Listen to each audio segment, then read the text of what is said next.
In English, when we start to think about the mind, there are many terms that we use, and they're often used in very different ways. For example, in the translation of Hindu texts, consciousness is often seen as something very high. So they translate chitta or chittata as consciousness or pure consciousness or transcendent consciousness or even just consciousness. And the translation generally of Buddhist texts, consciousness is not a very high term, and awareness is more high. But some people use awareness and consciousness as if they were equivalents. So it's it's a very complex field once you start to read in Tibetan books, because it's often difficult to get a handle on exactly what's being talked about. So maybe I try to show some of the differentiations that are made in traditional Tibetan language and see what that might mean for our understanding of our own mind, especially in relation to this topic of death. So often we think if we say somebody has a good mind, school teacher might say that kind of thing. It means the person is intelligent. In Tibetan that is lo or loden. And lo, it means like, I suppose, having a bright mind. It's a mind that can illuminate something, so you can read a book, understand what's being said in the text, and be able to give a fair précis of it afterwards. It is a quality of the mind. Then you have yid. Yid means, in Sanskrit it's manas, and it means the mind that can think about things. So it's a kind of conceptual capacity. So we have traditionally in the higher tantras, they have a notion of 8 consciousnesses. So each sense has its own consciousness.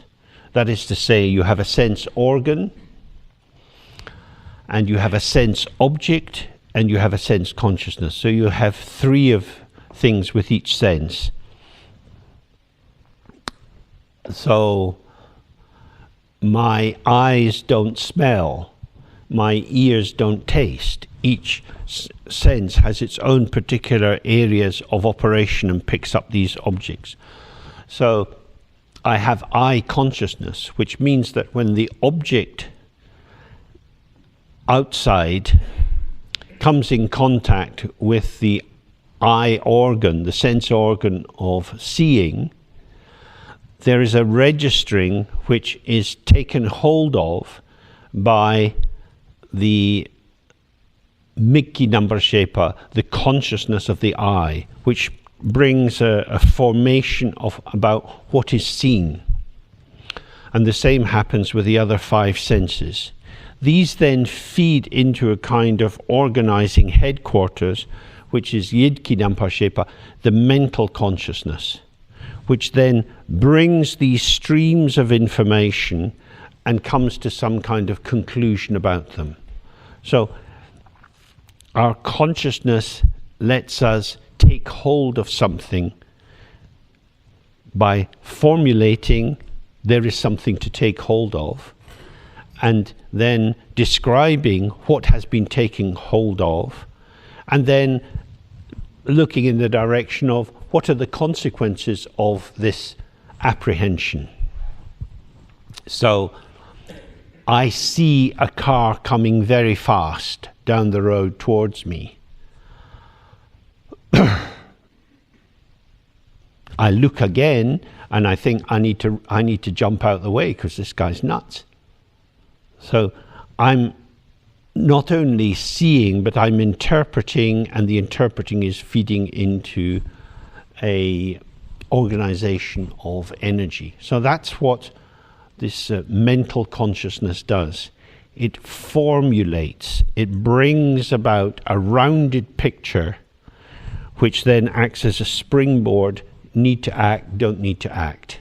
Need to remember, don't need to remember.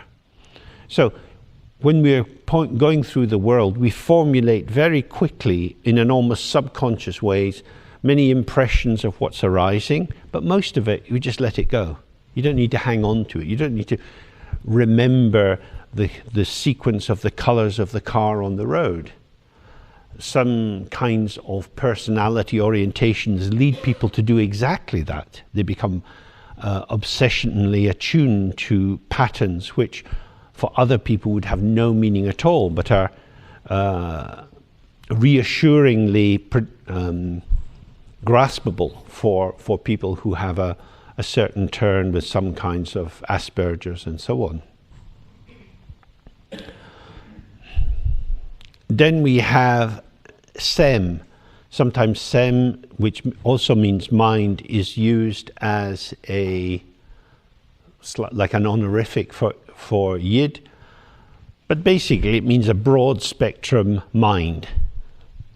So we might say Sem Dang Sem Jun, which means the mind and what arises in the mind. So I'm sitting here and a thought arises in my mind. I've got to remember my jacket, because yesterday I went home without my jacket. I left it in here. Old age, sickness and death. So the thought arises, remember your jacket. So where does that thought arise? It arises in my mind. It might arise in your mind. Why are you thinking about my jacket? Leave my jacket alone. So it arises. It is very appropriate for the thought about my jacket to arise in my mind. So it's as if then the mind is a receiver or a displayer, almost like a television set. It's the site where this message is shown, or like a radio, or like a stage in a theatre. Now, the stage or the television or the radio can display many, many things. Nothing that it displays, again, tells you about the radio itself or the television or the stage. Any kind of play can be on the stage. The stage is a free displayer.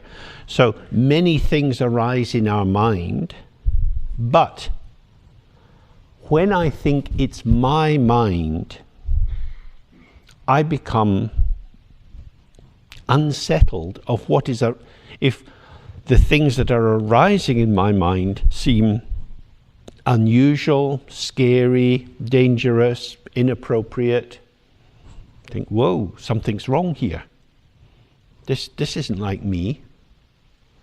We all maybe have that feeling. So that would show that there's quite an intimate relationship between the mind in this sense and the content of the mind. I'm used to having these kind of thoughts. If I suddenly have some other kinds of thoughts, that could be a sign things are getting better or things are getting worse. When I was younger, because I was socially anxious and afraid, I used to have very violent fantasies walking down the road. I used to think of killing people and pushing them under buses and cars and so on. Poor wee me, I'm awful scared. Yeah, bastard.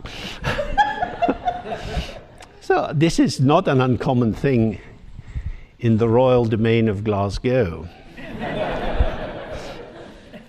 Because in feeling fearful, the things that we can't do or we don't know how to say or we can't make happen, we fantasize. And so if only I was powerful, I would do that. It's a slightly more vicious and uneducated form of imagining you're Superman or Batman or Spider-Man, which of course is what children do, because they find themselves in a world which is big and powerful and scary and unpredictable. So they also want to be able to dominate circumstances, because our paranoid position is always being controlled or controlling, dominating or being dominated, being in charge or being at the mercy of other people. And when you get a difficult time at school and you feel it's all on your case, you want to have some kind of compensatory framework. And so you have these thoughts. And then, of course, as life got a bit easier and I found my way around, that particular constellation of thoughts didn't arise. Because it was my thoughts while I was having a particular formation. Then the formation changes and they no longer arise. Huh? So that gives us a sense of the constituents of my mental experience, which give me the sense of, well, I'm me, are also arising in relation to other events in life. But this mind, this SEM, is still dualistic, because I'm using my mind to think about other people. So mind on this sense is me, my mind, but my mind also as a tool or as a means for illuminating or evaluating what's going on.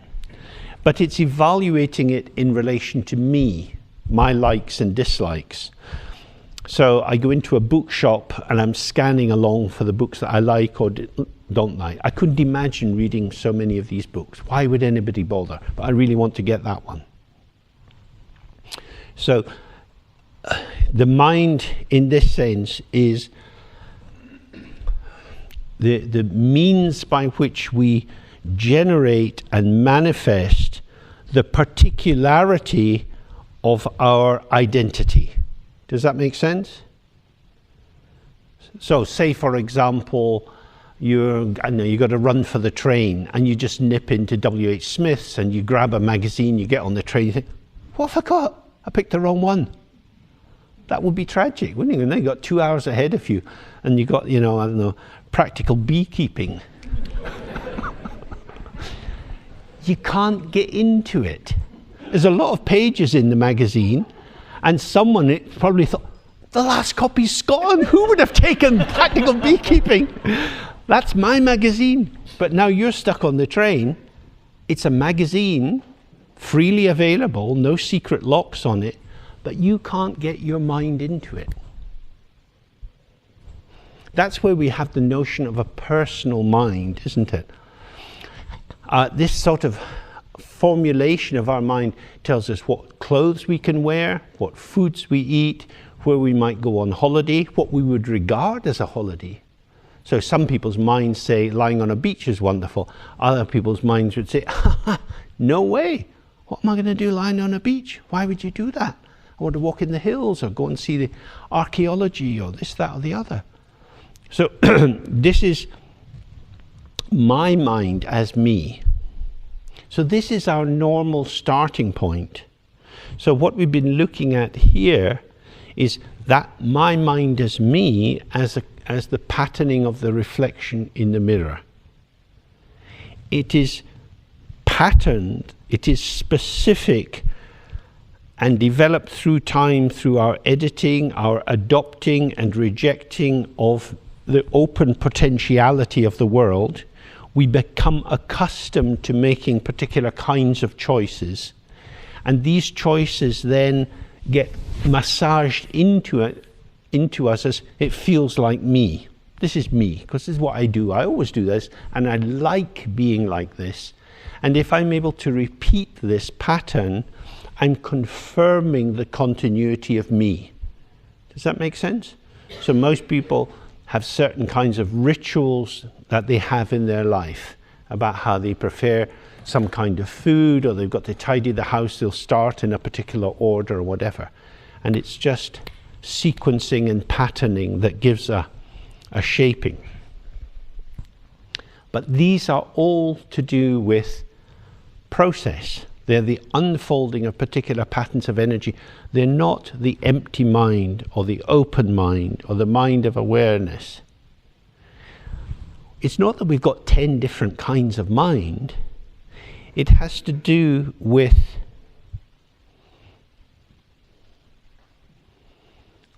when you're identified with particularity, this leads to further particularities. So I'm sitting here and I'm looking out at you. Now I turn my head to the right and you over there vanish. Hello. Really important people. Very glad to be hanging out with you guys. I think you're special. Oh, getting a bit bored. Hi, hello, here we are. This is embodiment. If you look right, you're not looking left. If you look up, you're not looking down. This is very powerful in our life that we don't see in 360 degrees. That our face, the way our sense organs are oriented, we have a kind of conal structure that goes out. And this is my field of experience. Then it's here, then it's here, then it's here, then it's here. And this is how it's showing itself. And so what is revealed to me is within the trajectory of my intention and my attention. And that becomes real for me. So if I keep making choices that turn my attention in certain directions, I'm effectively putting a lot of the world into the background. Which means I make certain choices more frequently. I engage in certain activities, internal in terms of thoughts and reflection, and externally in terms of behaviors. I do certain behaviors more frequently than others. So of course I become better at these, and they start to feel natural and normal for me. And there are many things which I don't do, and therefore I have less and less capacity to access them. So if somebody said, James, I'll give you £100,000 if you learn Russian, I'd say, well, porridge is cheap and cheerful. Why would I learn Russian? If I was 21, it might be interesting, but I'm not 21. So my life already has patterns, and I have enough going on. I don't have extra space for Russian or Mandarin or a project like that. So this is, in a sense, the closing down. I know what I like, and I like what I know. This is the dull, comfortable mind, complacent, at ease with myself. Oh, falling asleep again, never wanted to. And that's what we do. We fall asleep into these habit formations of our life. So this is the danger of the mind as a personal illuminator, because I'm looking not just for the qualities of the object, but for the qualities of the object as they stand in relation to the subject and confirm me in my validity of me being me. Does that make sense? Now, the unborn mind or open awareness is inseparable from its potential. So this is described in various ways in the text. There's a term in Dzogchen for the unborn mind, which is ngo. And ngo means the face, but it means just the openness of a face.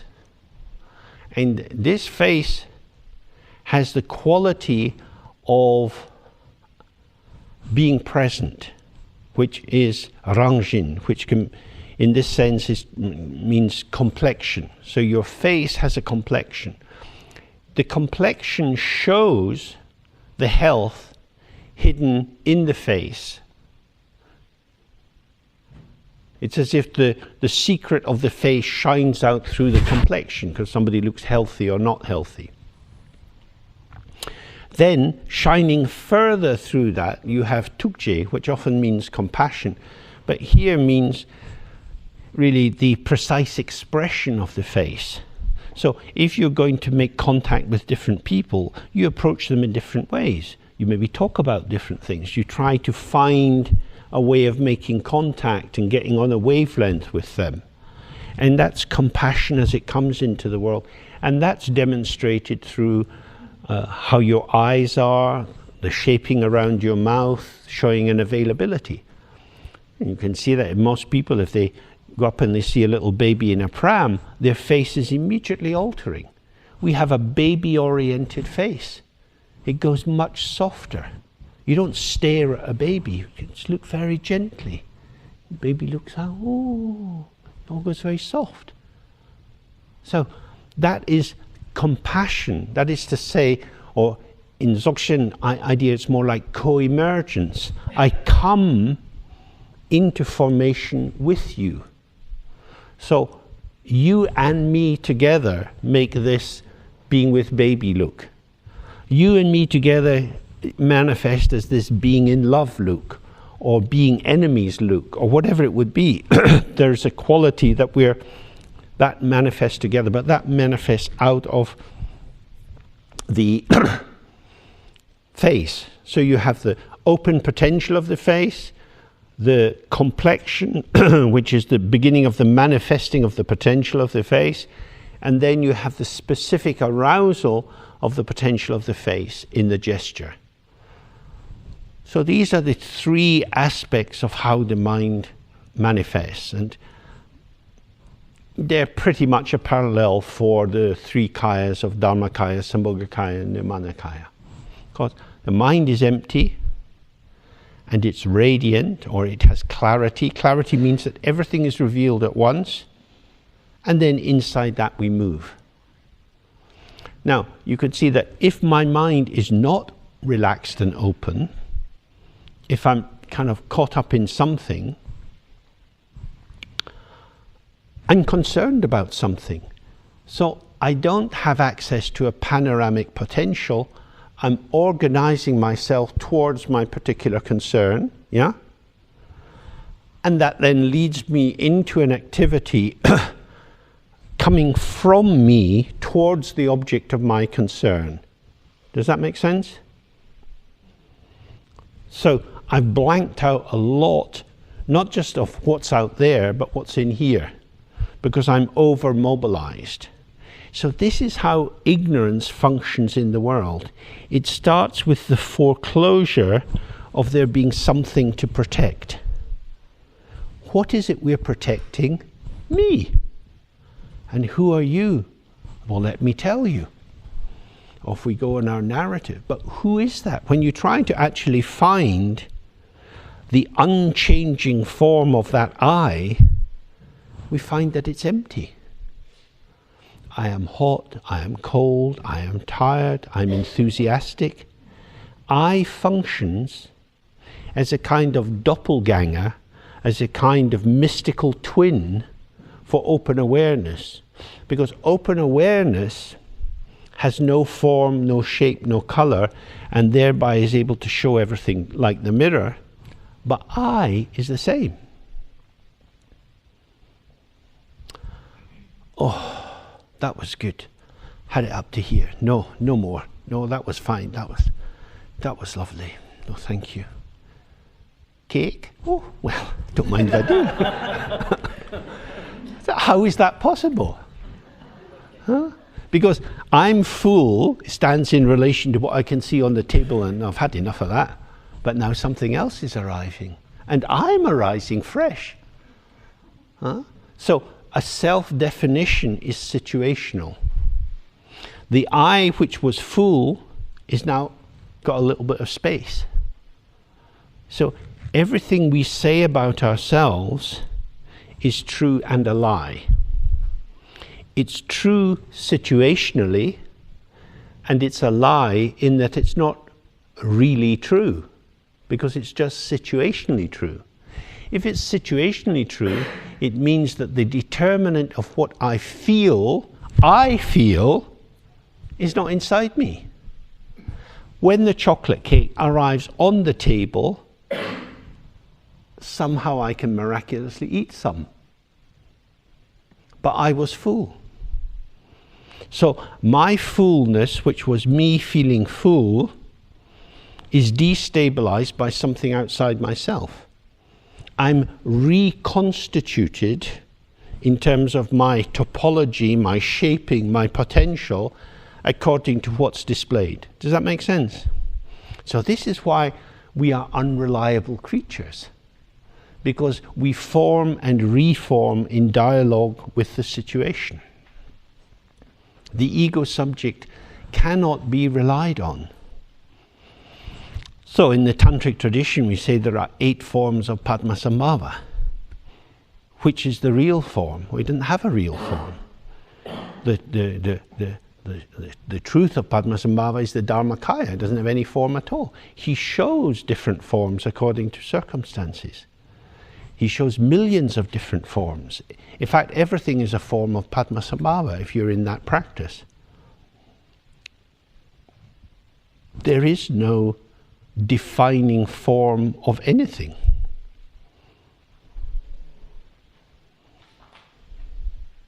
Because you think you know something and you acquire information and then you're on secure territory and then you're not.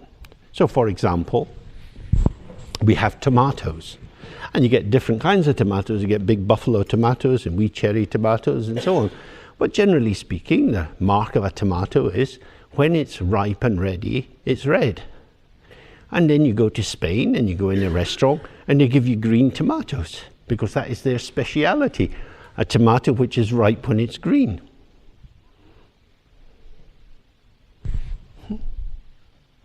Category doesn't fit, different order. The ego mind is always trying to arrange things and have prediction of how things are. But if a tomato can defy its own definition, how much more can we?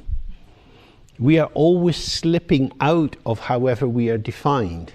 Would that be right? Which is why bullying and stigmatizing is so cruel and ludicrous and awful.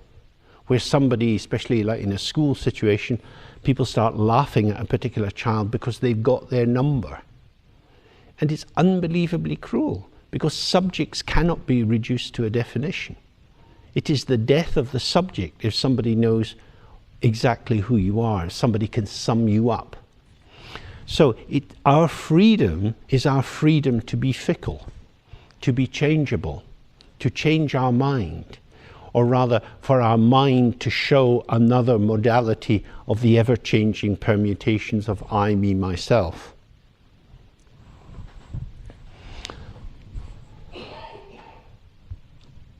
If that richness of possibilities of I can really be recognized for what it is and lived, then you have the beginning of freedom to recognize the ground nature of the mind. If I can see that I am 100,000 people, then I'm not one person. So I comes after the fact. If this becomes clear to you, I think it's enormously liberating. I doesn't come before. I is not the ground. I is not the starting point. I is the conclusion.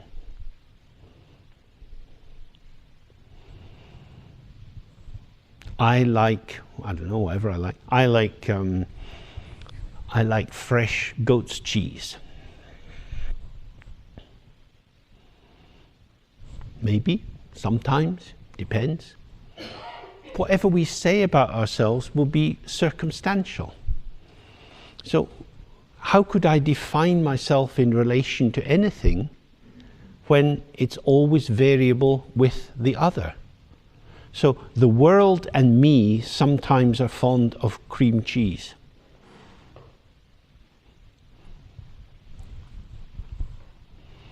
Emergence, this is procedure, this is the display of energy, the unfolding of energy. Who is the one who sometimes likes cheese? Me. How will I know if I like it? Well, I need to taste it first. The taste of the cheese tells me I like it today. I'm in the mood for this cheese now. So the cheese and me decide I like it. Or rather, the cheese and my mouth together decide I like it.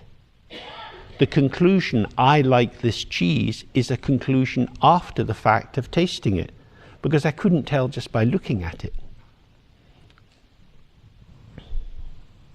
So the narrative of self-appropriation is an unnecessary addendum. It's something which is tagged on to the sequential unfolding of interactive experience. The mind of the mirror and the mind of the reflection are the same mind. The reflection is the patterning of the energy of the mind as it unfolds. So again and again we come back to the point, if you don't settle into the openness of the mirror, all you've got is this flow of stuff. And it feels like stuff if you don't see that it's empty. It starts to get solid and real, and then there's a lot of stuff, and you've got to sort it all out. And that makes the mind work a lot. As we looked in the second form of ignorance, once you are cut off or that's an unhelpful way to describe it. Once the illumination of the ground is no longer shining forth, and there is a cover over, in this obscuration there is the appearance of a lot, and that lot is then sorted out in terms of the second level of ignorance, which is the naming and shaping and the beginning of the tagging of signs onto objects and onto subject. So now there's a huge compounded structure. The world is being compounded, that is to say, different elements are being brought together into juxtaposition like a Lego set. They're placed side by side to create the semblance of something solid, noble, and reliable. But what is it? It's just clouds. It's just reflection. But we'll only know it's a reflection if we understand the mirror. If you don't know it's a mirror, it's difficult. There's a wonderful old black and white movie I haven't seen for a long, long time, and it stars Dirk Bogarde as a rather nasty piece of work. And he's a young man with an older, I'm not sure, I can't even remember whether she's the lover or the boss in some way, but he sets it up to murder her. And I think it's set in Cornwall, where they've got very windy coastal road. And at a certain bend, there's a mirror. And he goes and he alters the angle of the mirror and cuts the brake on the old-fashioned car. And she sees this car coming towards her and swerves and goes over the cliff and dies. Well, if you don't know it's a mirror, what you don't know, it seems real. It's only a reflection. So it's just like that. We're caught in all this stuff.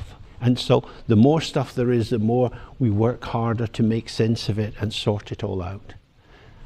So you can see how full of stuff we become in our life, how much information.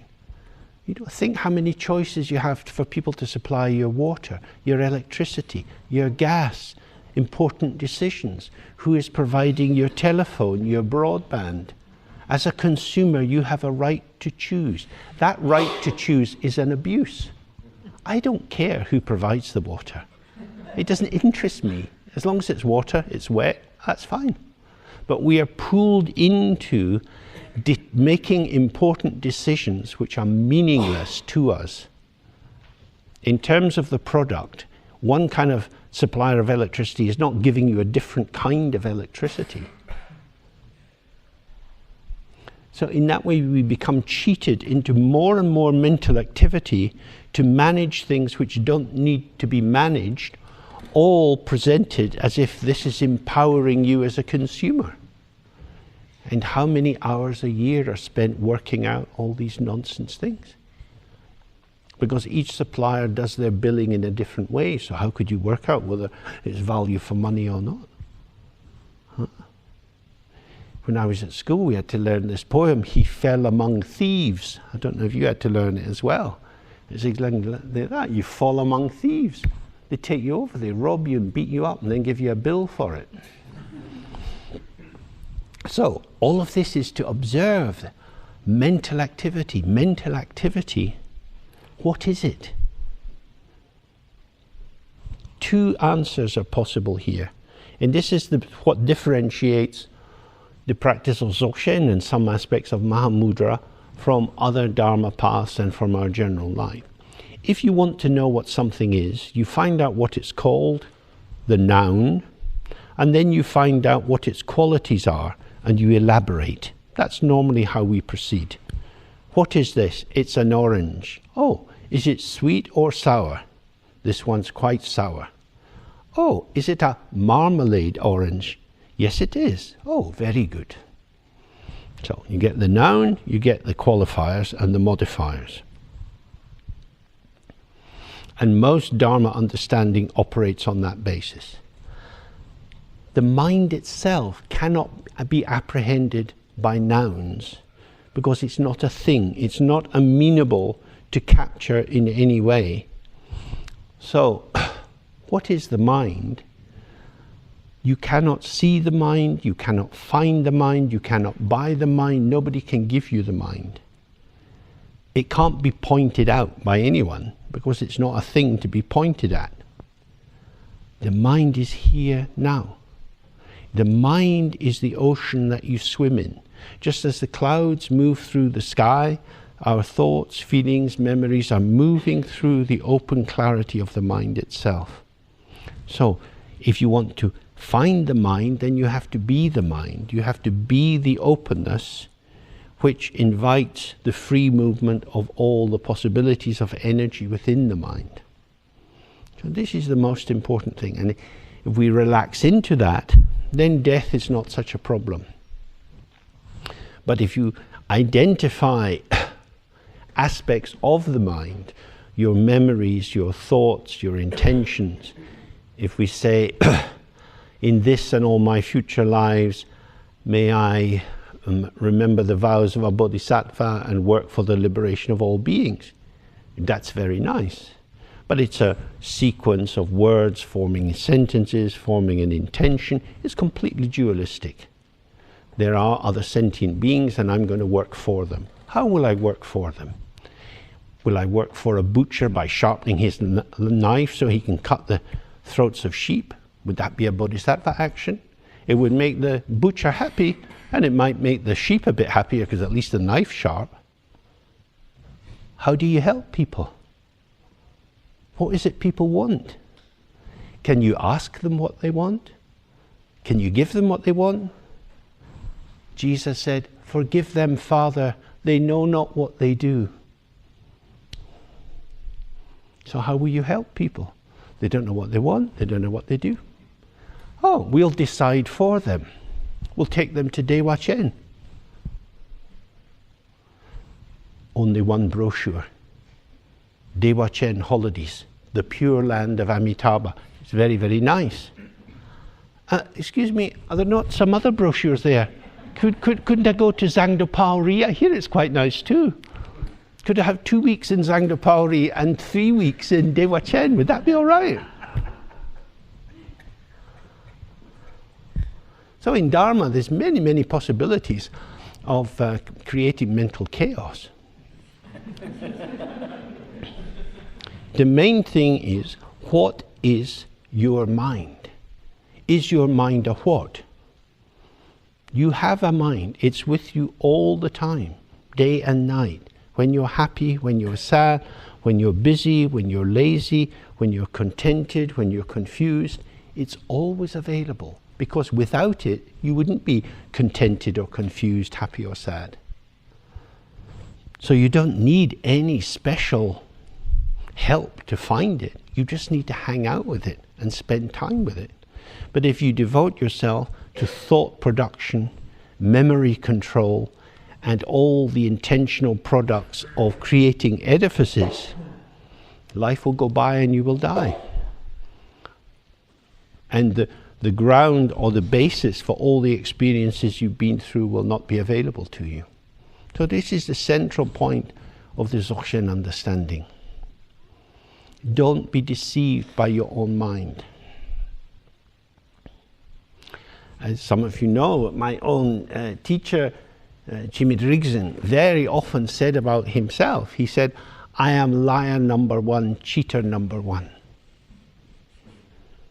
Now, if you know that about yourself, then you have the beginning of the possibility of practice. if you start to see how you cheat yourself, how you deceive yourself, how you tell yourself stories about what you're going to do and then you don't do it, and then you beat yourself up, or you let yourself off the hook, or this or that, and the whole of life goes by in funny game playing.